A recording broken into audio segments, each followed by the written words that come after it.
The dust-laden wind carried a chill that October morning in 1878 as a solitary figure on horseback appeared on the horizon of Cottonwood Springs, Wyoming territory. Even from a distance, Olivia Nichols could tell this wasn't just another drifter passing through. Something about the way he sat tall in the saddle despite the obvious weight on his shoulders. Something about the unrelenting black of his clothing that absorbed the morning light like a void against the golden autumn landscape.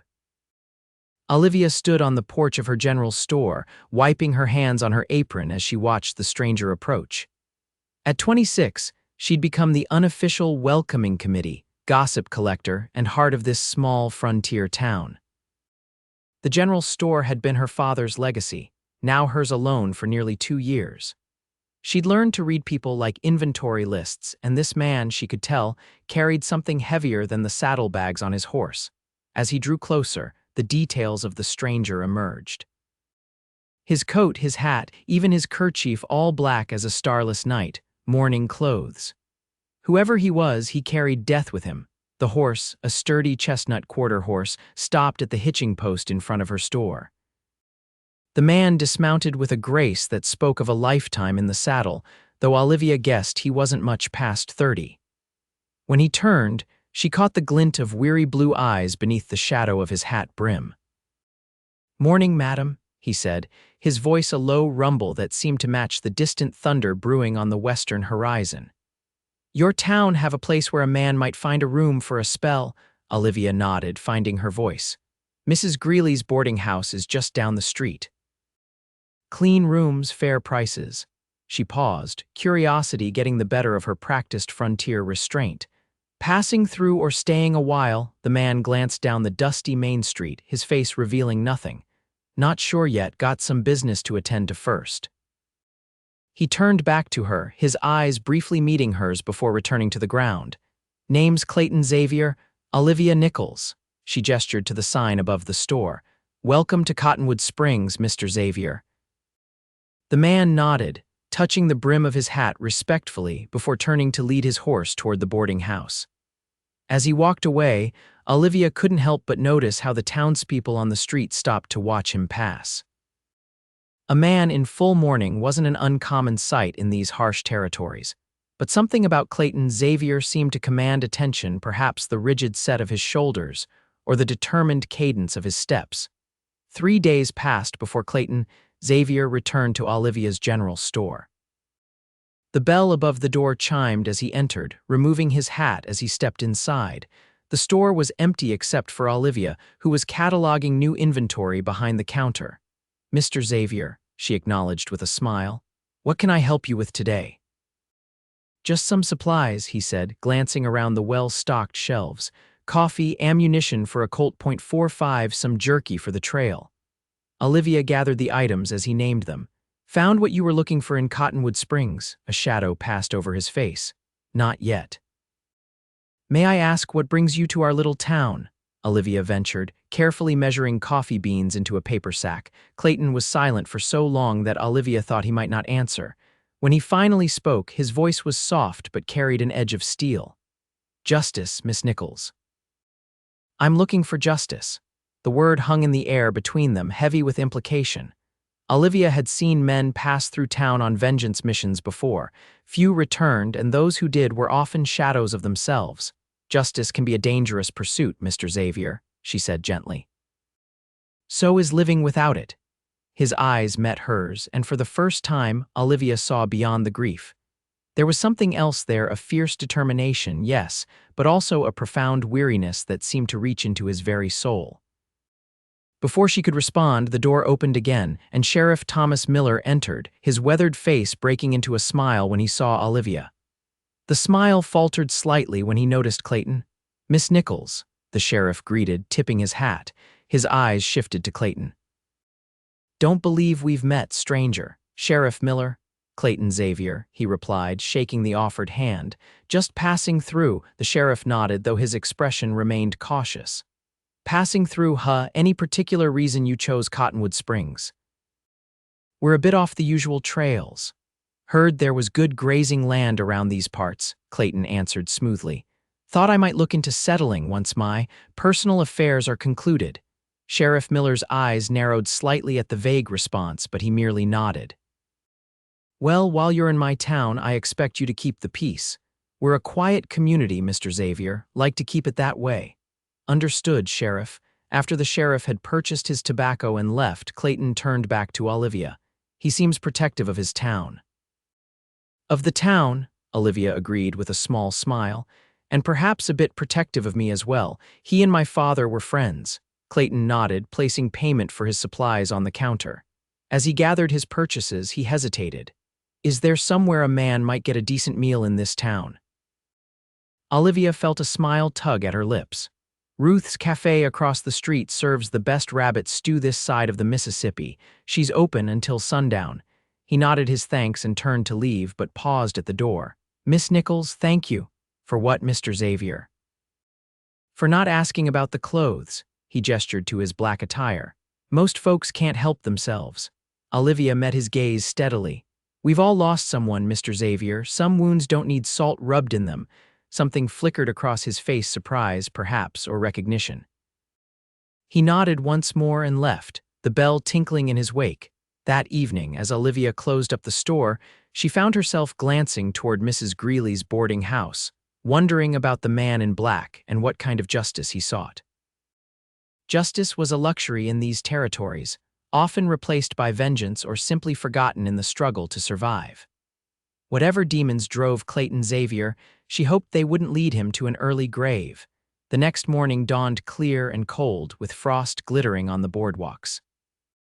Olivia was sweeping the store's front step when she spotted Clayton Xavier emerging from the gunsmith's shop down the street. He paused when he saw her, then crossed the street in her direction.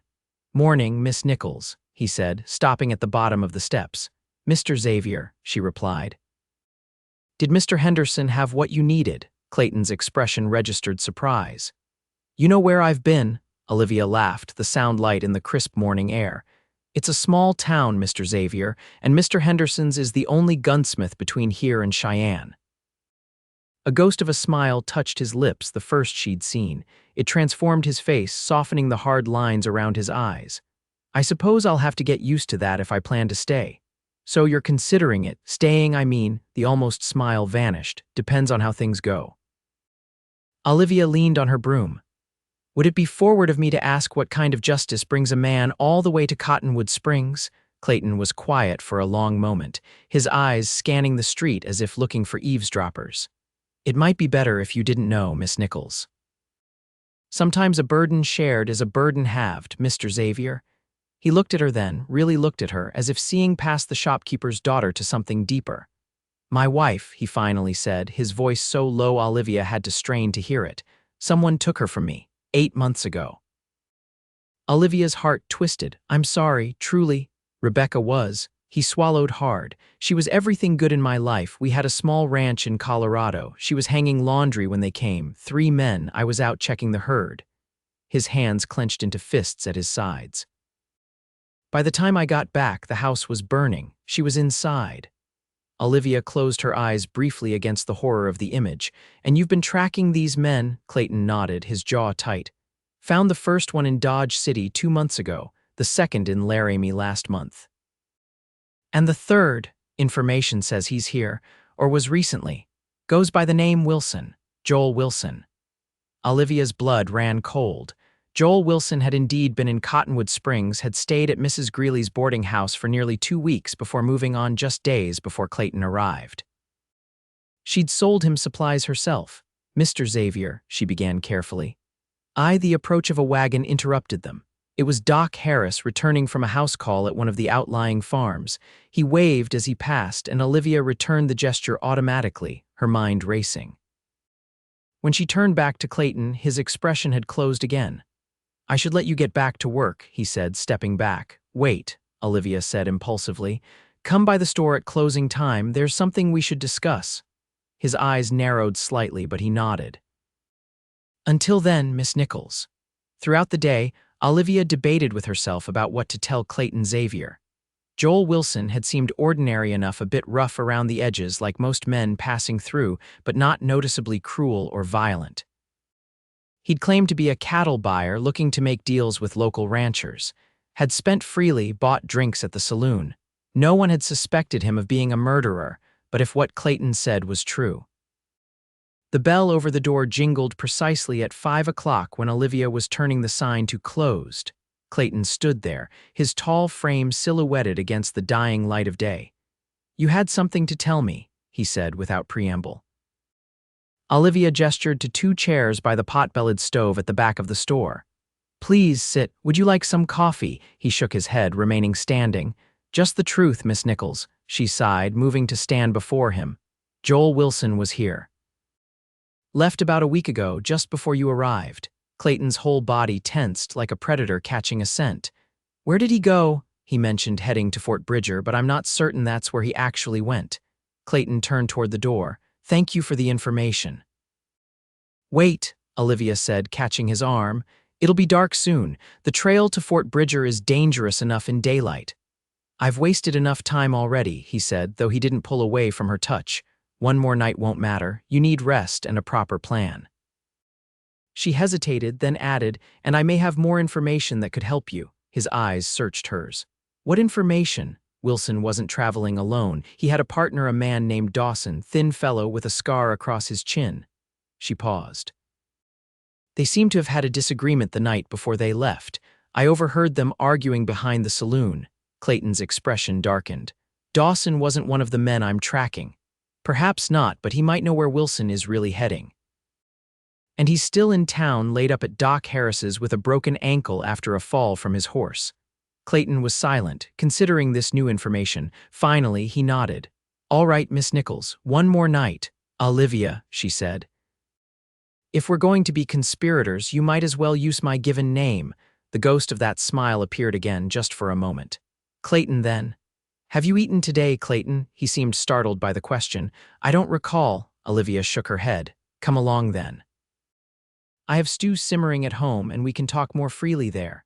Clayton hesitated. "It wouldn't be proper. Propriety is a luxury out here," Olivia said with a practical tone, "and I'm hardly some delicate flower whose reputation will wilt at the first whisper. Besides, Mrs. Patterson next door can see right into my kitchen from her upstairs window and has the sharpest eyes in 3 territories. Your honor and mine are quite safe." For the first time, Clayton laughed a short, rusty sound, as if long disused. "Lead the way, then." Olivia's home was a small but well-kept cottage behind the general store. Inside, it was warm and inviting, with cheerful curtains and sturdy, practical furniture. The scent of beef stew filled the air. "It's not much," Olivia said as she hung her shawl by the door, "but it's mine." Clayton removed his hat, looking around with appreciation. "It's a fine home. My father built it for my mother when they first came west," she explained, moving to the stove to stir the stew. "She didn't live to see it finished, died of fever our second winter here. But father completed it anyway, said she'd want us to have a proper home." "And your father?" Clayton asked, still standing awkwardly by the door. "Past 2 years ago, heart gave out." She glanced over her shoulder at him. "You can sit down, you know, table's just through there." Clayton moved into the small dining area, carefully placing his hat on a side table. "You've been alone since then?" Olivia nodded, bringing bowls to the table. "The store keeps me busy, and this is a good community. People look out for each other here." They ate in companionable silence for a few minutes before Clayton spoke again. "Tell me about this man Dawson." "Not much to tell. Quiet sort, always in Wilson's shadow, but that night they argued. Wilson said something about changing the plan and Dawson wasn't happy about it." "Did they mention where they were really heading?" Olivia shook her head. "No, but Dawson might know. He's at the doctor's house. It's the white one with the blue trim just past the church." Clayton considered this. "I'll speak with him tomorrow. And then I find Wilson and finish what I started." Olivia set down her spoon. "And what happens after that, when your justice is done?" Clayton looked down at his half-empty bowl. "Honestly, I haven't thought that far ahead." "You said you've been wearing those mourning clothes for 8 months, Olivia said gently. "How long do you plan to carry the weight of grief so visibly?" His jaw tightened. "Until it's finished." And then, Clayton met her gaze, his eyes haunted. I don't know if it ever will be finished, Olivia. Sometimes I think I'll be carrying this blackness for the rest of my days. Olivia reached across the table, her hand covering his. The clothes are just fabric, Clayton. The real mourning is in your heart, and that doesn't end with vengeance. He looked down at her hand on his, seemingly at a loss for words. For a long moment they sat in silence, connected by that simple touch. Finally, Clayton withdrew his hand. I should go, thank you for the meal, Clayton, Olivia said as he rose. Whatever you decide to do, be careful. Men like Wilson don't usually travel alone, regardless of what they told people here. He nodded. I will. After he'd gone, Olivia stood at her window for a long time, watching his tall figure disappear into the gathering darkness toward Mrs. Greeley's boarding house. She'd recognized something in Clayton Xavier, the same hollow ache she'd carried after her father died, the feeling of being untethered in the world. But beneath his grief, she sensed a good man, one who might find his way back to life if given the chance. She just hoped he'd live long enough to take that chance. Morning arrived with a cold drizzle that turned the main street of Cottonwood Springs into a river of mud. Olivia was arranging a display of canned goods when Clayton entered the store, his black coat glistening with raindrops. I spoke with Dawson, he said without greeting. You were right, they weren't heading to Fort Bridger. Where then? Olivia asked, setting down a jar of peaches. A place called Blackthorn Canyon, about 20 miles north of here. Apparently Wilson and some others have a hideout there. Olivia frowned. Blackthorn Canyon is dangerous territory, steep cliffs, narrow passes, easy place for an ambush, Clayton nodded grimly. Dawson said Wilson is expecting me. Word travels fast in these territories and he's heard I've been tracking them. So it's a trap, Olivia said, her stomach knotting with worry, most likely. You can't go alone, that would be suicide. Clayton's expression hardened. I'm not asking anyone else to die for my fight. Then don't go, Olivia said, her voice rising slightly.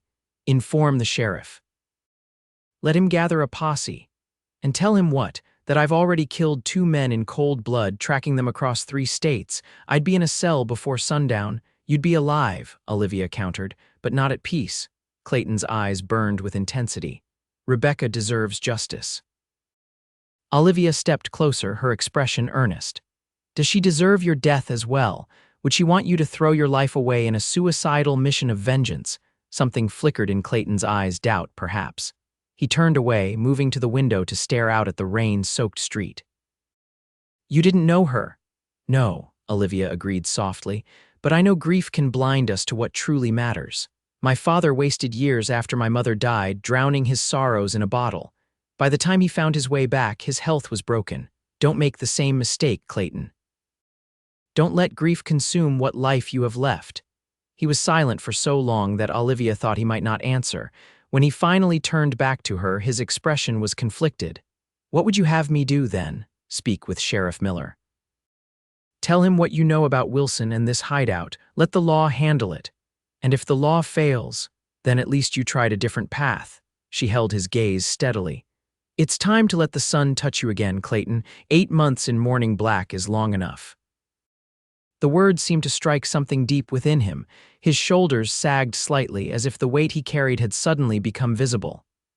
I don't know if I remember how, he admitted quietly. Start small, Olivia suggested. A different colored kerchief, perhaps. Rebecca wouldn't want you to live in darkness forever. Clayton touched the black kerchief at his neck thoughtfully. After a moment, he nodded. I'll speak with the sheriff, but I make no promises beyond that. Relief washed through Olivia. That's all I ask. Sheriff Miller was skeptical at first when Clayton explained the situation, especially when Clayton admitted to tracking down and killing the other 2 men involved in his wife's murder. But as Clayton described the hideout location and the information Dawson had provided, the sheriff's expression grew serious. Blackthorn Canyon, you say? That fits with reports we've had of cattle rustling in the North Valley. Been trying to track down those responsible for months. Wilson and his men may be your rustlers, Clayton suggested. Sheriff Miller stroked his mustache thoughtfully. Could be, but I can't authorize a posse based solely on your word and that of a drifter with a broken ankle. So you'll do nothing, Clayton demanded, anger flaring. I didn't say that, the sheriff corrected calmly. I'll ride out there myself first, scout the situation. If what you say is true, then I'll gather men." Clayton shook his head. "That's too dangerous. Wilson has at least 5 men with him, according to Dawson." "All the more reason not to rush in half-cocked," Sheriff Miller replied. "Look, Xavier, I understand your need for justice, but this is my jurisdiction and we'll do this my way." After a tense moment, Clayton nodded reluctantly. "When do you plan to go?" "First thing tomorrow, weather permitting." "I'm coming with you," Clayton stated, his tone making it clear this wasn't a request. The sheriff studied him for a long moment before nodding. "Fair enough, but you follow my lead, understand? No lone wolf heroics." "Understood." As they left the sheriff's office, the rain had stopped and weak sunlight was beginning to break through the clouds. Olivia was waiting outside, anxiety written across her face. "Well," she asked as they emerged. Sheriff Miller tipped his hat to her. "We're going to investigate, Miss Nichols." Quietly for now, relief flooded her expression. "Thank you, Sheriff, don't thank me yet," he replied gruffly. "Still might come to nothing." He nodded to them both before heading toward the jailhouse. Once he was out of earshot, Olivia turned to Clayton. "You agreed to his plan." "For now," Clayton said, his gaze following the sheriff. "But if Wilson is there, I intend to finish what I started." "Clayton," Olivia began, concern evident in her voice. "I won't let him escape justice again," he said firmly, "but I'll try to do it the right way if possible." Olivia seemed to recognize this was the best compromise she could hope for. "When do you leave?" "Tomorrow morning." She nodded, biting her lower lip. "Be careful, please." Something in her voice made Clayton look at her more carefully. The concern in her eyes wasn't just casual, there was a deeper emotion there that caught him off guard. It had been so long since anyone had looked at him that way, with genuine care for his well-being. "I will," he promised, surprised by how much he meant it. That evening, as Clayton prepared his gear in his room at the boarding house, there was a knock at his door. When he opened it, Olivia stood there, holding a small package. "May I come in?" she asked. Clayton hesitated, aware of the impropriety, but nodded and stepped aside. "Mrs.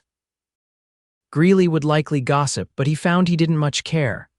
"I brought you something," Olivia said, holding out the package. Clayton took it, curious. Inside was a kerchief, not black like the one he wore, but a deep blue like the sky at dusk. "I thought." Olivia began, suddenly seeming uncertain. "Well, if you're going to start letting a little light in, this seemed like a place to begin." Clayton ran his thumb over the soft fabric, emotion tightening his throat. "Thank you," he managed. "It was my father's," she explained. "He always said it brought him luck." Clayton looked up, surprised. "I can't take this then, it's too personal." "That's precisely why I want you to have it," Olivia insisted. "It should be with someone who needs a little luck and light." Their eyes held for a long moment. Without thinking, Clayton reached up and untied the black kerchief he'd worn every day since Rebecca's death. He folded it carefully and set it on the dresser, then tied the blue one in its place. Olivia stepped forward, adjusting it slightly. Her fingers were warm against his neck, her touch gentle. "There," she said softly. "A beginning." Clayton caught her hand as she withdrew it, holding it lightly. "Why are you helping me, Olivia? You barely know me." "Perhaps I recognize a kindred spirit," she replied. "Someone who's known loss but is still standing, or perhaps—" She hesitated, color rising in her cheeks. "Perhaps I simply believe you deserve more than a life consumed by vengeance." In that moment, looking into her earnest face, Clayton felt something he thought had died with Rebecca, a flicker of warmth, of possibility. The sensation was so unexpected that he almost pulled away from it out of habit. Instead, he squeezed her hand gently before releasing it. "Thank you. For the kerchief and for everything else." Olivia smiled, though there was worry in her eyes. "Just come back safely, that's all the thanks I need." After she'd gone, Clayton stood at the window, watching her cross the muddy street back to her home. His hand went to the blue kerchief at his throat. A beginning, she'd called it. The thought was both terrifying and strangely hopeful. Dawn broke clear and cold the next morning as Clayton met Sheriff Miller at the jailhouse. The sheriff raised an eyebrow at the blue kerchief, but made no comment as they mounted their horses and rode north out of town. Blackthorn Canyon was a 4-hour ride from Cottonwood Springs through increasingly rugged country. The trail narrowed as they approached, winding between steep cliffs streaked with dark stone that gave the canyon its name. "We'll leave the horses here," Sheriff Miller said as they reached a small copse of trees about half a mile from the canyon entrance. "Continue on foot." Less chance of being spotted. They proceeded cautiously, using the natural cover of rocks and scrub brush. As they neared the canyon entrance, Sheriff Miller held up a hand, pointing. Fresh hoofprints marked the muddy ground heading into the canyon. "Someone's been through here recently," he whispered. "More than one rider." They followed the tracks deeper into the canyon, moving silently. The walls rose higher on either side, casting deep shadows despite the mid-morning sun. About a half-mile in, the canyon widened slightly into a small valley, and there, nestled against the far wall, was a crude cabin with a corral beside it. Smoke curled from the chimney, and 4 horses stood in the corral. Sheriff Miller and Clayton crouched behind a large boulder observing the cabin. 4 horses, Clayton noted. Dawson said Wilson had at least 5 men with him. "Some could be out," the sheriff replied, "or Dawson could have been wrong." They watched for nearly an hour but saw no movement except for an occasional shadow passing the single window of the cabin. "We need to get closer," Clayton whispered, frustration evident in his voice. Sheriff Miller shook his head. "Too risky in daylight." "We'll wait until dusk." Then he never finished the sentence. A shot rang out, the bullet ricocheting off the boulder inches from Clayton's head. They both ducked lower as more shots followed. "Ambush," Sheriff Miller shouted, drawing his pistol. Gunfire erupted from multiple positions, not just from the cabin, but from the ridges above. They were surrounded. "They knew we were coming," Clayton growled, returning fire toward a flash of movement on the ridge. "Must have had scouts watching the trail," the sheriff replied grimly. "We're in a bad spot here, Xavier." Clayton assessed their situation quickly. The boulder provided decent cover, but they were pinned down with gunmen on both ridges and in the cabin ahead. Their horses were too far back to reach safely. "We need to split up," he said. "Draw their fire in different directions." Sheriff Miller nodded. "I'll head for that outcropping to the left. You go right toward that fallen tree, on my signal." The sheriff fired 3 rapid shots toward the ridge, then shouted, "Now." They broke cover simultaneously, running in opposite directions as bullets kicked up dust around them. Clayton reached the fallen tree, diving behind it as shots splintered the wood above him. From his new position, he had a clearer view of one of the gunmen on the ridge, a man with a distinctive red bandana. Clayton took careful aim and fired. The man jerked backward and tumbled down the rocky slope. "One down," he called to the sheriff, who had reached the outcropping safely. "There's at least 3 more on the ridges," Miller shouted back, "plus whoever's in the cabin." A volley of shots from the cabin punctuated his words. One bullet grazed Clayton's arm, tearing his coat sleeve and drawing a thin line of blood. "You hit," the sheriff called. "Just a scratch," Clayton replied, wincing as he pressed his hand against the wound. The firefight continued for what seemed like hours but was probably only minutes. Clayton and Sheriff Miller managed to pick off 2 more gunmen on the ridges, but they were still pinned down, their ammunition dwindling. Then, unexpectedly, a new sound joined the chaos hoofbeats, coming from the canyon entrance. Multiple riders, reinforcements. Clayton wondered aloud, dread filling him at the thought of more outlaws joining the fight, but the newcomers weren't firing at them. Instead, they were shooting toward the cabin and the remaining ridge positions. "It's Rogers and Hardin," Sheriff Miller shouted, recognizing 2 of the riders. "My deputies?" Indeed, 5 riders had entered the canyon, the sheriff's deputies and several townsmen, all firing at the outlaws' positions. Caught between 2 groups, the remaining gunmen on the ridges quickly retreated. From the cabin came a shout. "Hold your fire, we're coming out." 2 men emerged with their hands raised. Neither was Joel Wilson. As the deputies secured the surrendering outlaws, Clayton and Sheriff Miller approached the cabin cautiously. Inside, they found evidence of hasty departure food still on the table, a coat left behind. "Back door," Clayton observed, noting the rear exit standing open. They rushed outside to see a lone rider already a quarter-mile up a narrow trail that climbed the far canyon wall. "Wilson," Clayton said with certainty, recognizing the rider's posture even at a distance. He grabbed the reins of one of the outlaw's horses from the corral and swung into the saddle before Sheriff Miller could stop him. "Xavier, wait," the sheriff called, but Clayton was already spurring the horse toward the trail, determination driving him forward.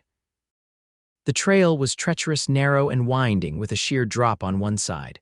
Clayton pushed the horse as fast as he dared, gaining ground on Wilson, who was hampered by the difficult terrain. About halfway up the canyon wall, Clayton was close enough to call out, "Wilson, there's nowhere to run." The outlaw glanced back, his face contorted with fury. He fired a wild shot that went wide, then spurred his horse harder. The animal, already struggling on the steep trail, stumbled. Wilson managed to jump clear as his horse lost its footing and tumbled over the edge of the trail, disappearing with a terrible scream. But Wilson himself was left clinging to the trail's edge, his legs dangling over the abyss. Clayton dismounted and approached cautiously, his gun trained on the desperate man. "Help me," Wilson pleaded, his fingers scrabbling for purchase on the rocky ground. "For God's sake, help me," Clayton stood over him, his finger tightening on the trigger. This was the moment he'd pursued for 8 long months, the final act of vengeance for Rebecca. Everything in him screamed to pull the trigger, to end the life of the man who had taken everything from him. But as he stood there, Olivia's words echoed in his mind. "It's time to let the sun touch you again." With a deep breath, Clayton holstered his gun and reached down, grasping Wilson's wrist. "You'll face justice," he said, his voice steady as he pulled the outlaw to safety, "but not at my hand." Wilson collapsed on the trail, breathing heavily.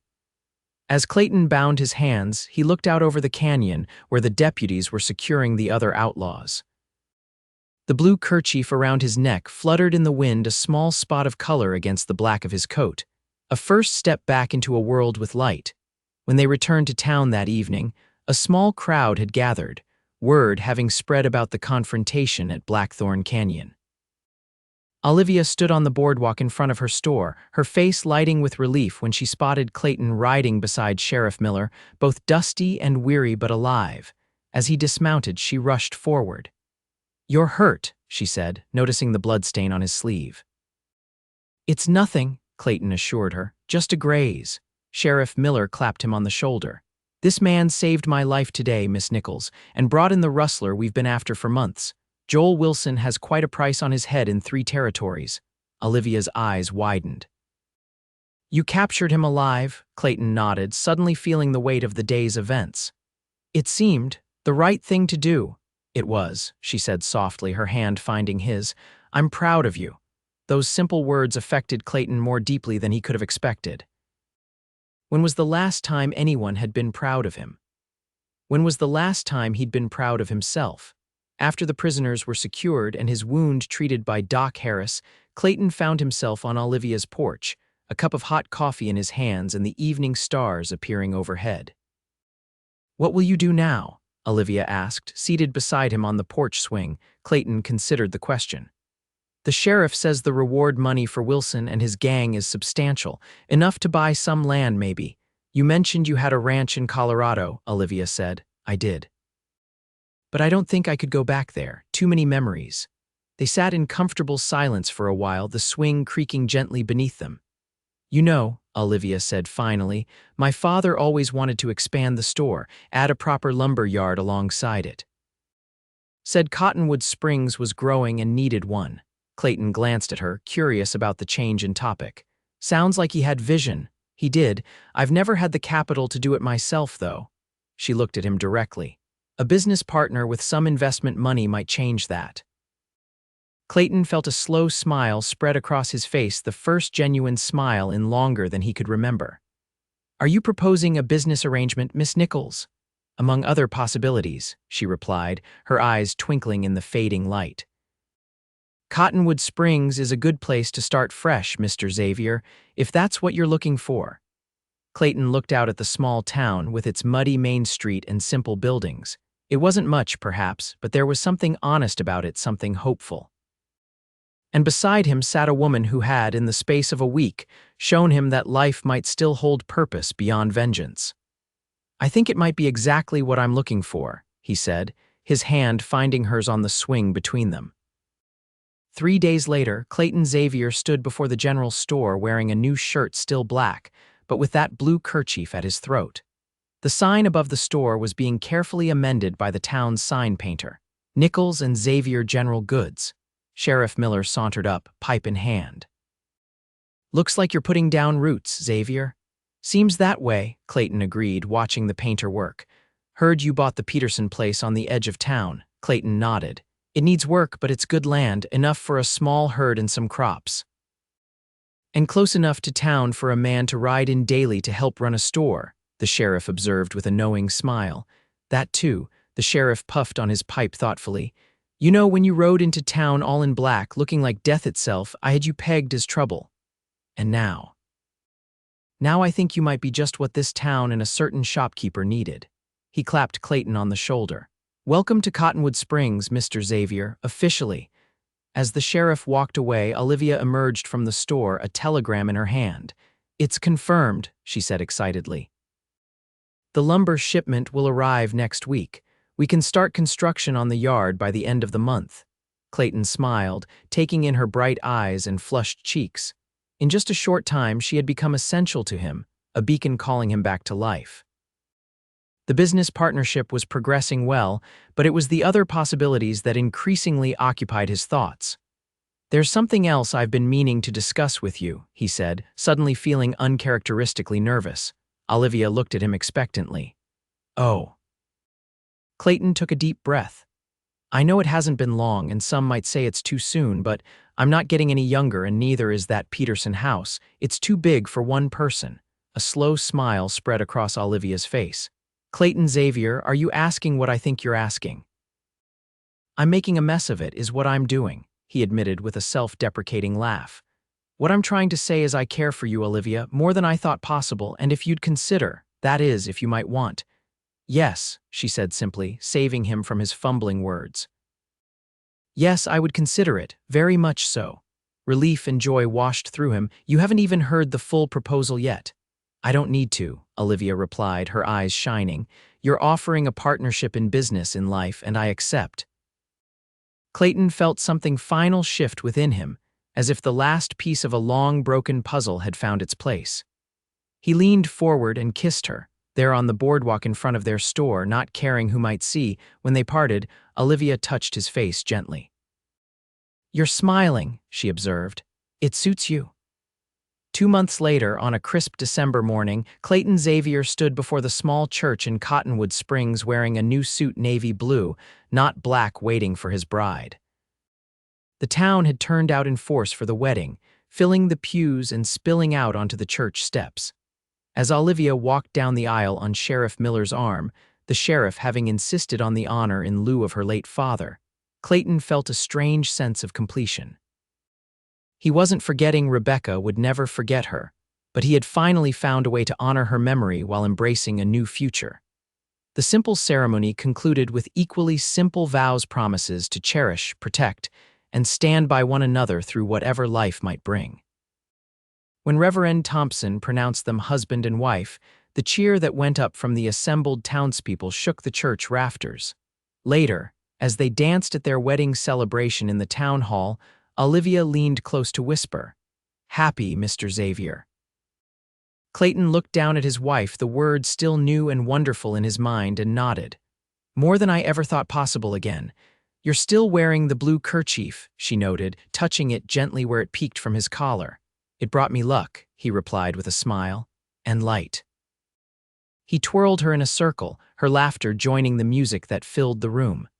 "It brought me back to life." As winter gave way to spring, the Xavier lumber yard opened for business, drawing customers from as far as Cheyenne. The general store expanded its inventory, and the small house on the edge of town bloomed with new paint and a garden Olivia planted with meticulous care.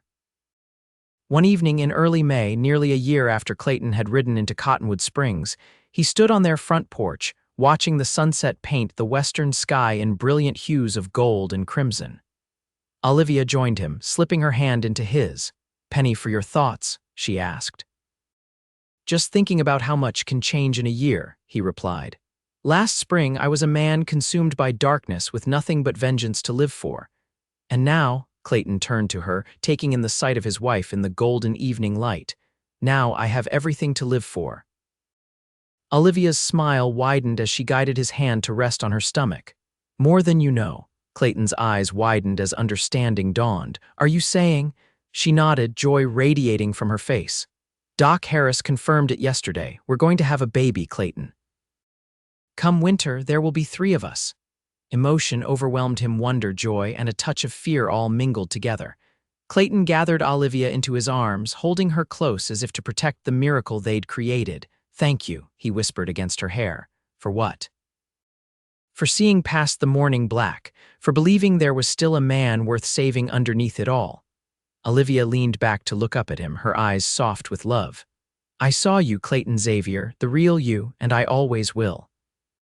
As the last light of day gilded the land around them, Clayton felt profound gratitude for this second chance at happiness. The path that had brought him here had been marked by unimaginable loss and pain, but it had led him to this moment, this woman, this future full of promise. The sun was setting on one day, but would rise again tomorrow on a life he once thought impossible, a life where grief no longer defined him, where love had found a way to heal what was broken, where the light touched him once more. In the years that followed, Cottonwood Springs would grow and prosper, as would the Xavier family. Their son, named Thomas after the sheriff who had become a dear friend, would be joined by a sister, Rebecca, named for a woman she would never meet, but whose memory was honored in the stories her father told of courage and kindness. Clayton Xavier never again wore full mourning black, though on the anniversary of his first wife's death, he would ride alone to the hilltop overlooking their home, spending quiet hours in remembrance. Olivia never questioned these solitary vigils, understanding that some bonds remain sacred even as new ones form. And on his return, she would always be waiting on their porch, ready to welcome him back to the life they had built together, a life that had begun with a simple truth spoken by a shopkeeper to a grief-stricken stranger. It's time to let the sun touch you again.